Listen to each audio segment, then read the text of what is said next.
भागवत गीता के श्लोकों से निर्णय लेने की कला सीखें।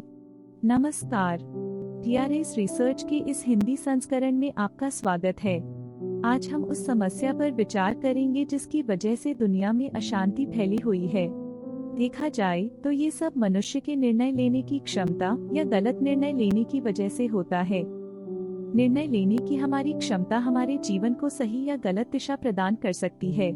भागवत गीता के इस श्लोक से हमें एक गहरी समझ मिलती है कि कैसे ये श्लोक आज भी इतना वैज्ञानिक लगता है। आप ही स्वयं निर्णय करें। पहले आप संस्कृत में इसको सुने व समझने का प्रयास करें। इंद्रियाणि पराण्याहुरिन्द्रियेभ्यः परम मन मनस्तु परा बुद्धिरयो बुद्धेः परतस्तु स। यह श्लोक हमें बताता है कि इंद्रियों से बड़ी हमारी मन की शक्ति है। मन से भी ऊपर है हमारी बुद्धि, जो हमें सही और गलत का निर्णायक बनाती है। इस श्लोक के अनुसार बुद्धि से भी परे जो सत्ता है वह हमारी आत्मा है। आत्मा की गहराई से जब हम निर्णय लेते हैं तो वे अधिक सटीक और न्याय संगत होते हैं। गीता हमें यह सिखाती है कि हमारे निर्णयों की गुणवत्ता हमारी आंतरिक समझ पर निर्भर करती है।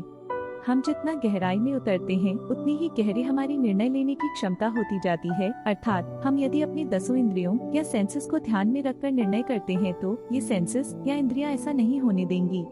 अब इससे गहरा निर्णय हो तो मन के स्तर तक। अब यहाँ मन तो बहुत ही चंचल माना गया है, ये तो कुछ भी मांग कर सकता है। अब और गहरा निर्णय लेने के प्रयास में जब हम सोचते हैं तो हम बुद्धि के स्तर से निर्णय हमें काफी अच्छी समझ दे सकता है, जिससे आप निर्णय सही और बुद्धि के स्तर तक ले सकते हैं। इसलिए ऐसे मनुष्य को बुद्धिमान कहा जाता है जो बुद्धि के स्तर तक उठकर निर्णय लेते हैं।